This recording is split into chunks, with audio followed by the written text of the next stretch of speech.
الحمد لله رب العالمين والصلاة والسلام على المبعوث رحمة للعالمين اللهم صل وسلم وبارك على سيدنا محمد وعلى آله وأصحابه أجمعين أما بعد أعوذ بالله من الشيطان الرجيم بسم الله الرحمن الرحيم هو الذي أنزل عليك الكتاب منه آيات محكمات هن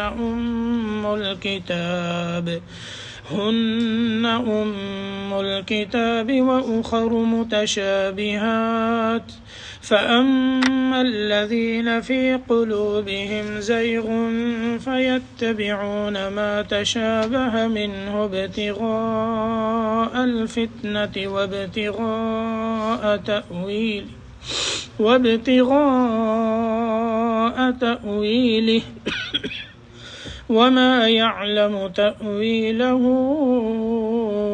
إلا الله والراسخون في العلم يقولون آمنا به كل من عند ربنا وما يذكر إلا أولو الألباب ربنا لا تزغ قلوبنا بعد إذ هديتنا وهب لنا من لدنك رحمة إنك أنت الوهاب ربنا إنك جامع الناس ليوم لا ريب فيه إن الله لا يخلف الميعاد۔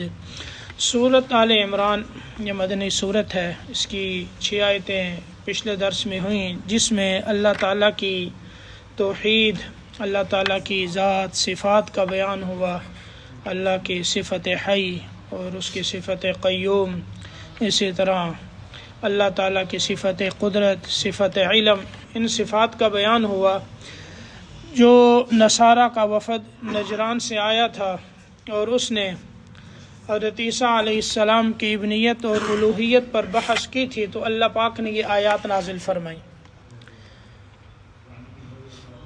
پھر عیسائیوں نے، جو وفد آیا تھا نجران کا، انہوں نے یہ دلیل پیش کی قرآن پاک سے عیسیٰ علیہ السلام کی ابنیت پر کہ عیسیٰ علیہ السلام اللہ کے بیٹے ہیں اور معبود ہیں۔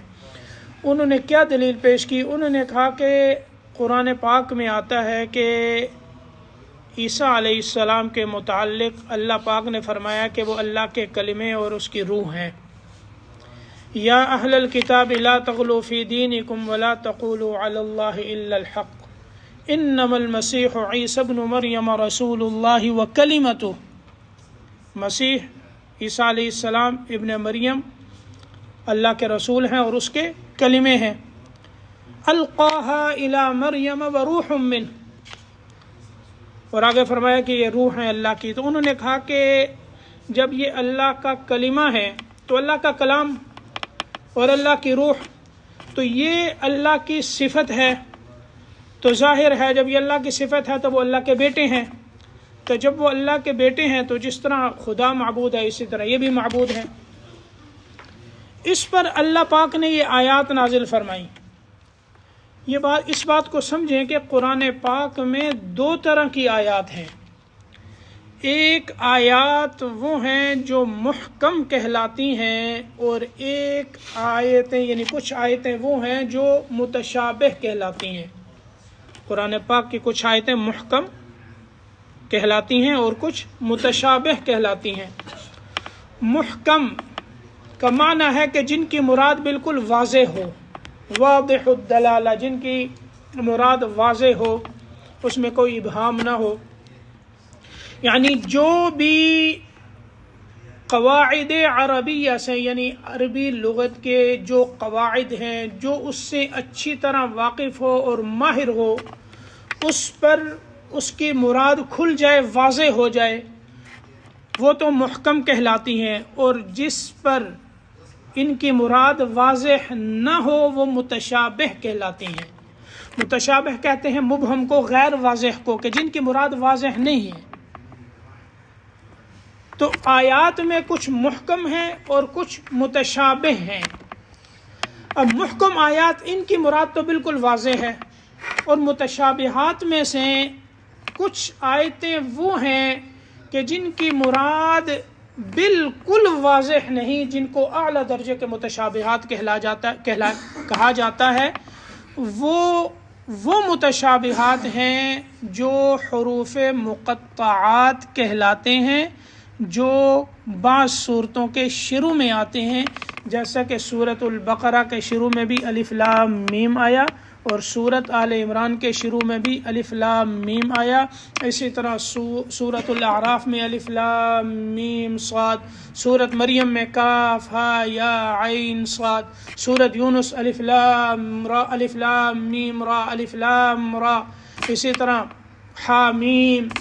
حامیم عین سین قاف نون، یہ سارے کے سارے کیا ہیں؟ یہ حروف مقطعات، ان کو حروف مقطعات کہتے ہیں جو صورتوں کے شروع میں آتے ہیں۔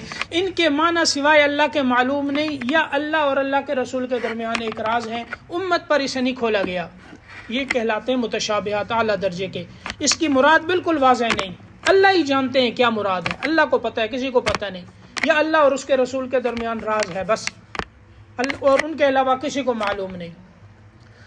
دوسرے درجے کے وہ متشابہات ہوتے ہیں، اصل میں متشابہ کس کو کہتے ہیں کہ ہم شکل، یعنی ایک دوسرے کے ہم شکل ہونا، جیسے کہتے ہیں نا یہ دو بھائی آپس میں بڑے ملتے ہیں، ان کی شکل آپس میں بڑی ملتی ہے، کہ ان میں جو ہے وہ دیکھنے میں الگ کوئی ملے، کیسے جڑواں بھائی آپ نے دیکھے ہوں گے، جو جڑواں بچے پیدا ہوتے ہیں ان کی شکلیں آپس میں بہت ملتی ہیں، یہ ہوتے ہیں متشابہ، ایک دوسرے کے ساتھ ملنا، ہم شکل ہونا، اور ان میں فرق نہ کر سکنا۔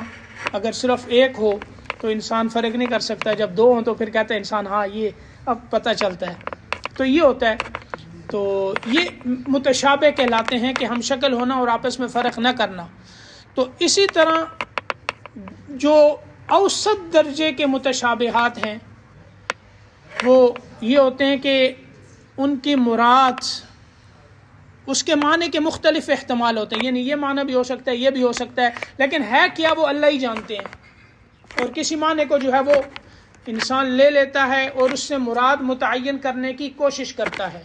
ایک تو حروف مقطعات ہیں، وہ کسی پر واضح نہیں، اور دوسرے درجے کے کیا ہیں، یعنی درمیانے درجے کے متشابہات ہوتے ہیں، جیسے اللہ نے فرمایا الرحمن علی العرش استوى، اللہ نے عرش پر استوا فرمایا۔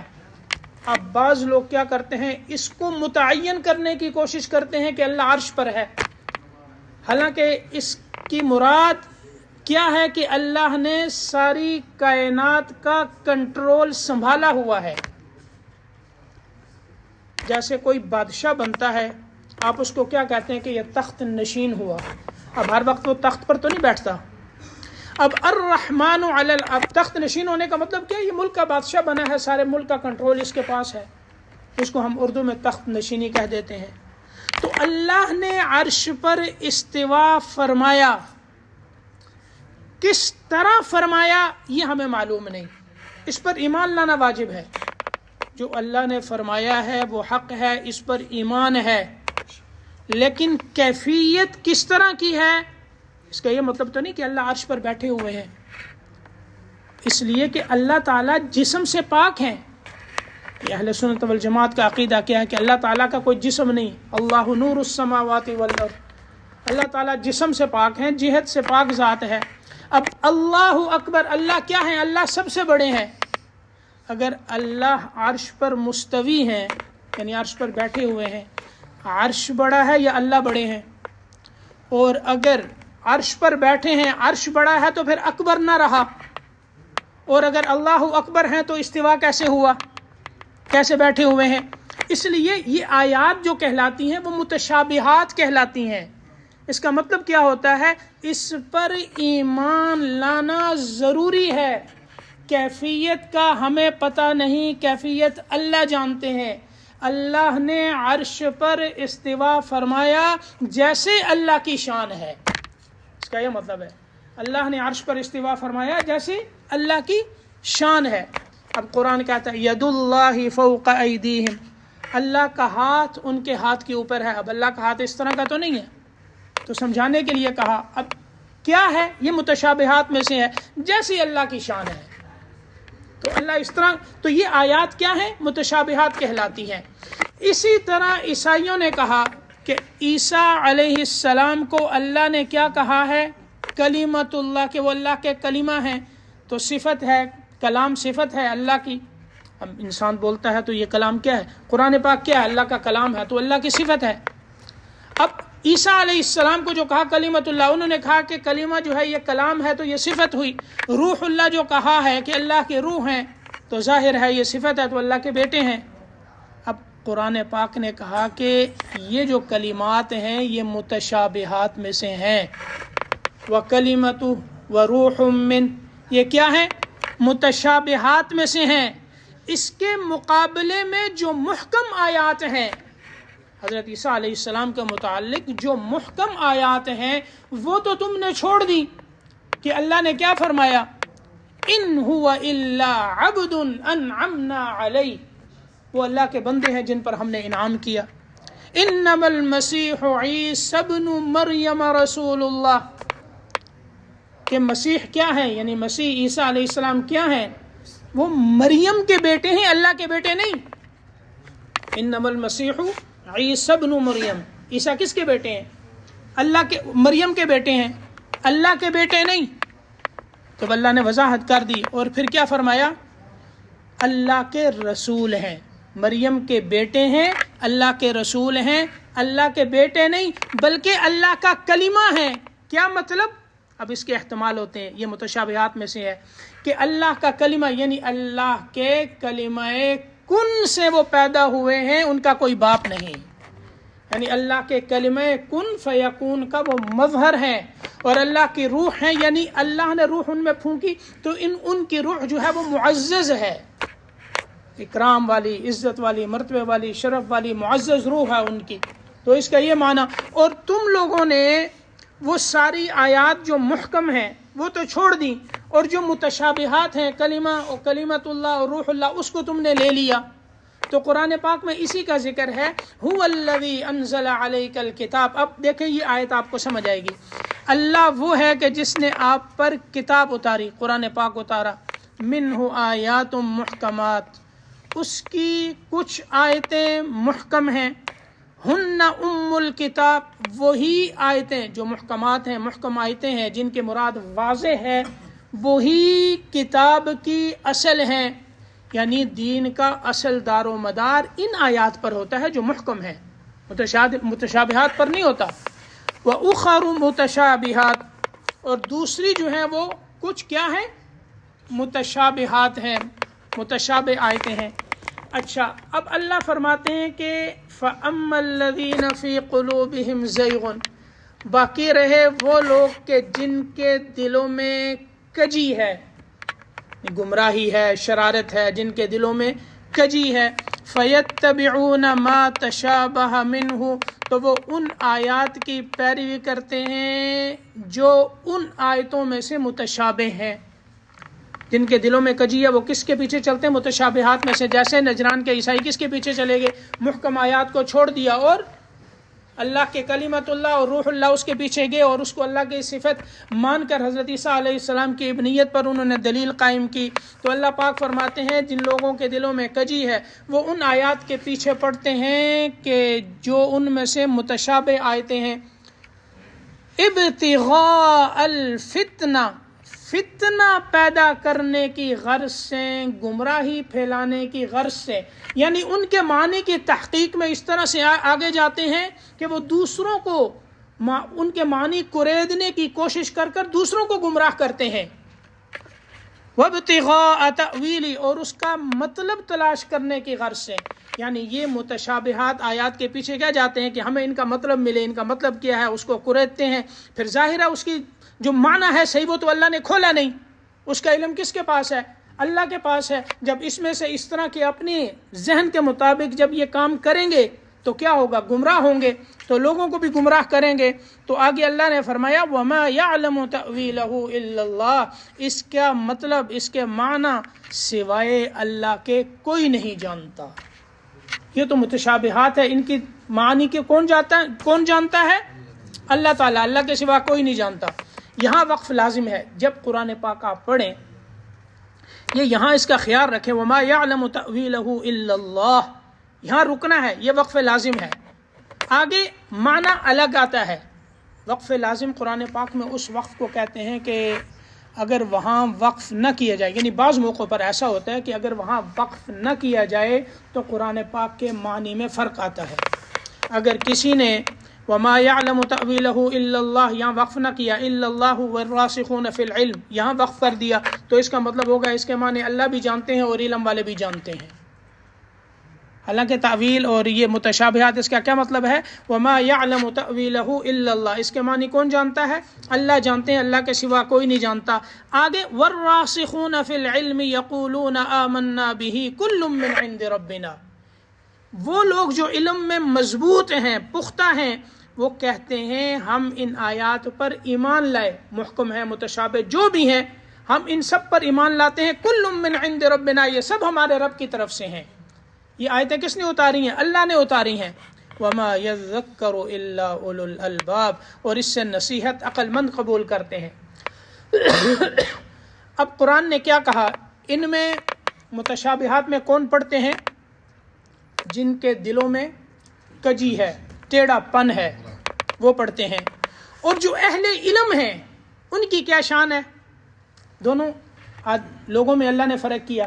متشابہات کے پیچھے اہل علم کا پڑھنا یہ ان کا کام نہیں، بلکہ اہل علم یہ کہتے ہیں کہ ہم ان آیات پر ایمان لاتے ہیں، جو بھی آیا ہے اللہ کی طرف سے، اللہ نے اتارا ہے۔ جو متشابہ آیت ہیں وہ بھی اللہ نے اتاری، جو محکم ہے وہ بھی اللہ نے اتاری۔ لیکن دین کا دار و مدار، احکامات، یہ ساری چیزیں کس سے معلوم ہوتی ہیں؟ محکم آیات سے۔ دین کا اصل دار و مدار ان آیات پر ہے۔ اب یقولون آمنا بہ کل من عند ربنا، ہمارا کام کیا ہے؟ ان آیات کے متعلق ہم ایمان لاتے ہیں، اور ہوا کیسے ہے؟ جیسے اللہ کی شان ہے، باقی اللہ کے حوالے کر دیتے ہیں، کیفیات میں نہیں پڑھتے۔ وما یذکر الا اولو الالباب، اس سے نصیحت وہ لوگ قبول کرتے ہیں جو عقل مند ہیں۔ یہ عقل مند لوگ اس سے نصیحت حاصل کرتے ہیں۔ اور پھر یہ جو اہل علم ہے، جو مضبوط علم والے ہیں، یہ کون لوگ ہیں مضبوط علم والے؟ اس میں مختلف اقوال مفسرین نے بیان کیے۔ راجح یہ ہے کہ اہل سنت والجماعت جو ان معانی اور ان تفسیر کو مانتے ہیں جو صحابہ تابعین سے منقول ہوتی چلی آئی ہیں، وہ ان پر اعتماد کرتے ہیں، یہ نہیں کہ اپنے علم سے جو ہے اس میں کریدتے ہیں۔ تو یہ راسخین فی العلم ہے۔ اب یہ جو راسخون فی العلم، مضبوط علم والے ہیں، وہ دعا کیا کرتے ہیں؟ ربنا لا تزغ قلوبنا بعد اذ هديتنا وهب لنا من لدنك رحمة انك انت الوهاب ربنا انك جامع الناس ليوم لا ريب فيه ان الله لا يخلف الميعاد۔ یہ دعا کرتے ہیں کہ اے ہمارے رب، یعنی ایمان لاتے ہیں، اور ایمان لانے کے ساتھ یہ دعا بھی کرتے ہیں کہ اے ہمارے پروردگار، ہمارے دلوں کو ٹیڑھا نہ کرنا، لا تزغ قلوبنا، ہمارے دلوں کو کج نہ کرنا، ٹیڑھا نہ کرنا، بعد اذ ہدیتنا، بعد اس کے کہ آپ نے ہمیں ہدایت نصیب فرمائی۔ یہ دعا کرتے ہیں کہ یا اللہ ہدایت دینے کے بعد ہمارے دلوں کو ٹیڑھا نہ کر دینا۔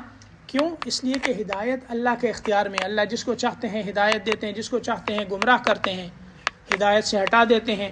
اس لیے آپ صلی اللہ علیہ وسلم کے ایک حدیث پاک میں ہے جس کا خلاصہ ہے کہ ابن آدم کا جو دل ہے یہ اللہ کی 2 انگلیوں کے درمیان ہے۔ اب انگلیاں اس طرح تو نہیں جس طرح ہماری ہیں، جیسی اللہ کی شان ہے، تو اللہ کی 2 انگلیوں کے درمیان ہے، اللہ اس کو جس طرف چاہے پھیر دیں۔ اسی لیے آپ صلی اللہ علیہ وسلم یہ دعا مانگا کرتے تھے، یا مقلب القلوب ثبت قلبی علی دینک، دلوں کو پھیرنے والے اللہ، میرے دل کو اپنے دین پر ثابت رکھنا۔ دین پر ثابت رکھنا، یہ دعا بھی مانگا کریں۔ تو یہ دعا ہے اہل علم کی، وہ کہتے ہیں کہ ہمارے رب ہمارے دلوں کو کج نہ کرنا بعد اس کے کہ آپ نے ہمیں ہدایت نصیب فرمائی، وَهَبْ لَنَا مِن لَّدُنْكَ رَحْمَةً، اور اپنی طرف سے ہمیں رحمت عطا فرما دیجئے کہ جس طرح آپ نے ہمیں یہ صراط مستقیم، یہ سیدھا راستہ دکھایا ہے، اسی پر جو ہے وہ قائم رکھنا۔ إِنَّكَ أَنْتَ الْوَهَّابُ، بے شک آپ ہی عطا فرمانے والے ہیں۔ اور پھر یہ جو دعا ہم مانگ رہے ہیں، اس دعا کا مانگنا ہمارا جو ہے یہ کوئی دنیاوی مقصد نہیں، دنیا کے لیے نہیں مانگ رہے، بلکہ ہم آخرت کے لیے مانگ رہے ہیں۔ کیوں؟ ہمارا ایمان ہے، ربنا، اے ہمارے رب، انک جامع الناس لیوم لا ریب فیہ، بے شک آپ لوگوں کو جمع کریں گے ایسے دن میں کہ جس میں کوئی شک نہیں، یعنی جس دن کے آنے میں کوئی شک نہیں۔ وہ کون سا دن ہے؟ قیامت کا دن ہے۔ ان اللہ لا یخلف المیعاد، بے شک اللہ وعدہ خلافی نہیں کرتے۔ ان الذین کفروا لن تغنی عنہم اموالہم ولا اولادہم من اللہ شیئا۔ اب یہاں نجران کے ان عیسائیوں کو دعوت ایمان اور دعوت توحید دی گئی کہ ایمان قبول کرو، اسی میں تمہارا فائدہ ہے، اور اگر ایمان قبول نہیں کرو گے، کفر پر مر جاؤ گے تو تباہ و برباد ہو جاؤ گے۔ جس طرح تم سے پہلے فرعونی آئے تھے، وہ گئے کفر پر، اغرقوا فادخلون، یہ ہے کہ صبح اور شام جو ہے آگ ان پر پیش کی جاتی ہے، ادخلوا آل فرعون اشد العذاب، قرآن کہتے ہیں سخت عذاب میں داخل کر دو۔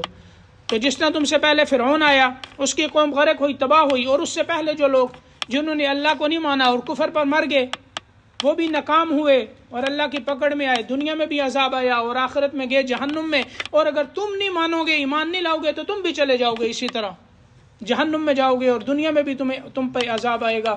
ان آیات میں اللہ یہی فرماتے ہیں، ان الذین کفروا، بے شک وہ لوگ جنہوں نے کفر کیا، لن تغنی عنہم اموالہم ولا اولادہم من اللہ شیئا، ان کے مال اور ان کی اولاد ان کے کچھ کام نہیں آئے گی، من اللہ، اللہ کے مقابلے میں۔ یعنی انسان کے پاس یہ دو چیزیں ہیں جو انسان کو آخرت سے غافل کرتی ہیں، مال اور اولاد میں جب انسان پڑھتا ہے تو آخرت سے غافل ہوتا ہے۔ تو اسی طرح جو وفد تھا ان کے پاس بھی یہ مال تھے، اور مال ہی کی محبت کی وجہ سے وہ دین کو قبول نہیں کر رہے تھے۔ تو یہاں اللہ نے فرمایا کہ دیکھو، جنہوں نے اسلام کو قبول نہیں کیا، کفر کیا ہے، ان کے نہ تو مال ان کے کام آئیں گے اور نہ ہی اولاد، حتیٰ کہ قیامت کے دن جو مال والے ہیں انسان، قرآن کہتا ہے یود المجرم لو یفتدی من عذاب یومئذ ببنیہ، جب انسان اللہ کی پکڑ میں آ جائے گا اور جہنم اس کو نظر آئے گی اور اپنی ناکامی سامنے ہوگی، تو اس وقت وہ کیا کہے گا کہ یا اللہ، یہ میرے بچے ہیں، بیوی ہے، یہ بھائی ہیں، یہ کنبہ ہے، یہ خاندان ہے، یہ سارا کا سارا لے لو، ان سب کو میری جگہ جہنم میں ڈال کر مجھے بچا لو۔ اور جتنا مال ہے، قرآن کہتا ہے کہ اگر زمین بھر کر بھی ان کے پاس مال ہو اور وہ فدیے میں دیں تو اللہ ان سے وہ بھی قبول نہیں کریں گے۔ فَلَن يُقْبَلَ مِنْ أَحَدِهِمْ مِلْءُ الْأَرْضِ ذَهَبًا وَلَوِ افْتَدَىٰ بِهِ، سونا، پوری زمین بھر کر سونا بھی دیں گے تو وہ قبول نہیں کی جائے گی۔ کیوں؟ ایمان، نجات کا دار و مدار ایمان پر ہے، وہ ان کے پاس ہے نہیں۔ تو اس لیے جس کی محبت میں انسان دنیا میں آ کر اللہ سے غافل ہوتا ہے، اللہ فرماتے ہیں یہ تمہارے کچھ کام نہیں آئیں گے، تو اللہ کی پکڑ آئے گی تو تمہارے یہ کام نہیں آئیں گے۔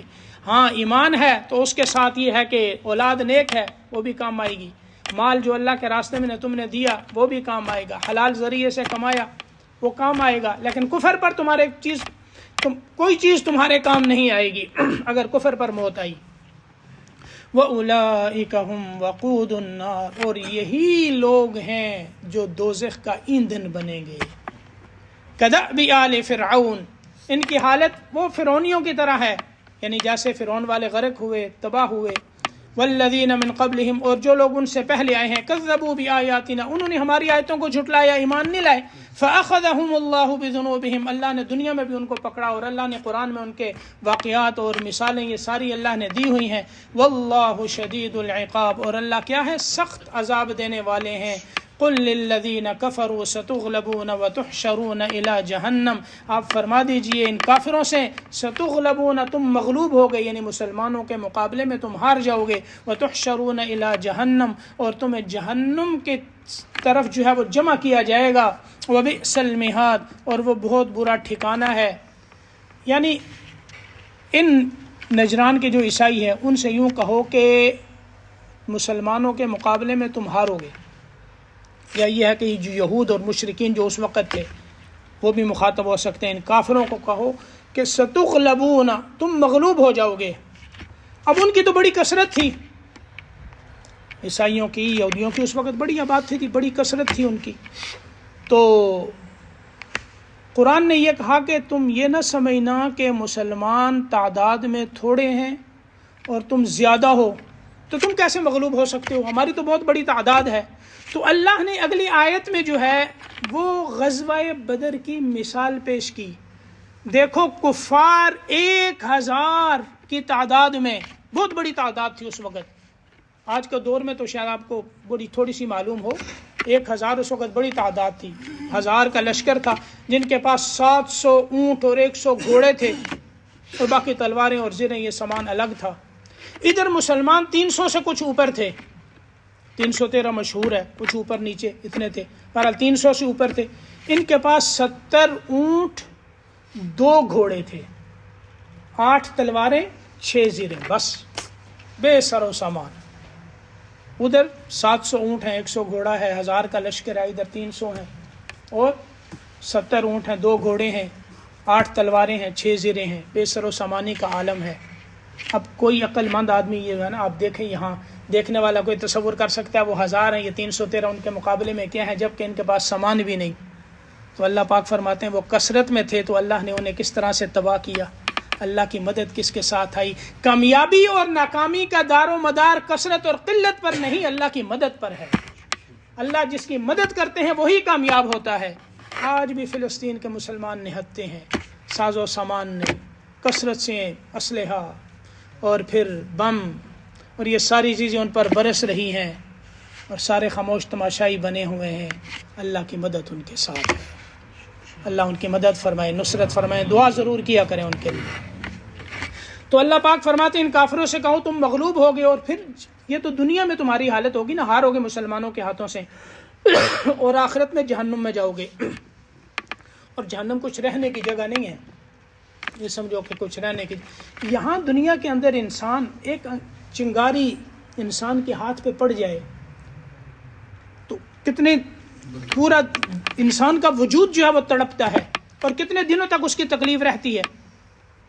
گرم دیگچی کو آپ پکڑ لیں، غلطی سے ہاتھ لگ گیا ہے تو انگلیوں کے اوپر نشان پڑ جائیں گے سرخ، اور کتنے دنوں تک تکلیف رہے گی۔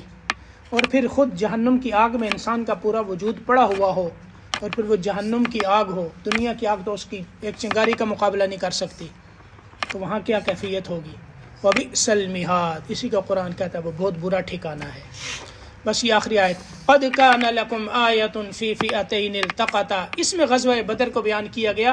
تم یہ نہ سمجھنا کہ تم تعداد میں زیادہ ہو، بالتحقیق تمہارے لیے ان 2 گروہوں میں نشانی ہے، التقطا، جو آپس میں ایک دوسرے کے مد مقابل ہوئے، یعنی غزوہ بدر، میدان بدر کے اندر 2 جماعتیں جو آپس میں ایک دوسرے کے مد مقابل ہوئیں، تمہارے لیے اس میں نشانی ہے۔ فئۃ تقاتل فی سبیل اللہ، ایک جماعت اللہ کے راستے میں لڑ رہی تھی جو محمد الرسول اللہ صلی اللہ علیہ وسلم کی جماعت تھی، وَأُخْرَى کافرہ، اور دوسری کیا تھی، کافروں کی جماعت تھی، یرونہم مثلیہم رأی العین، وہ اپنے آپ کو ان مسلمانوں سے کئی حصے زیادہ دیکھ رہے تھے۔ رأی العین، یہ خیالی چیز نہ تھی، سر کی آنکھوں سے، ان حقیقی آنکھوں سے وہ دیکھ رہے تھے کہ وہ تعداد میں بہت زیادہ ہے۔ اللہ نے بتایا دیکھو تو صحیح، تم یہ سمجھتے ہو کہ تم زیادہ ہو، بدر میں وہ کفار آئے تھے، وہ اپنے آپ کو دیکھ بھی رہے تھے کہ ہم ان سے 3 گنا زیادہ ہیں، واللہ، لیکن ہوا کیا، اللہ نے مسلمانوں کو فتح دی، واللہ یؤید بنصرہ من یشاء، اللہ اپنی مدد سے جس کو چاہتے ہیں قوت بخشتے ہیں۔ ان فی ذلک لعبرۃ لأولی الابصار، اس میں ابصار، آنکھوں والوں کے لیے، دیکھنے والوں کے لیے عبرت ہے کہ دیکھو اللہ نے ایک تھوڑی جماعت کو کہ کم من فئۃ قلیلۃ غلبت فئۃ کثیرۃ باذن اللہ، کتنی ایسی تھوڑی جماعتیں ہوئی ہیں جو اللہ کے حکم سے بڑی بڑی جماعتوں پر جو ہے وہ غالب آ گئی ہیں۔ قصہ طالوت اور جالوت بھی آپ سن چکے ہیں۔ اس میں یہ آیت آئی کہ کتنی چھوٹی جماعت کتنی بڑی جماعت پر غالب آئی، تو اللہ کی یہ مدد آتی ہے، پھر چھوٹی جماعتیں بڑوں پر غالب آتی ہیں۔ اللہ نے اس وقت بھی غلبہ عطا فرمایا۔ اللہ آج کے فلسطین میں، غزہ میں مظلوم مجاہدین کو بھی اللہ فتح اور نصرت اور غلبہ نصیب فرمائے، اور اللہ ہماری کوتاہیوں کو معاف فرمائے۔ الحمدللہ رب العالمین۔ اللہم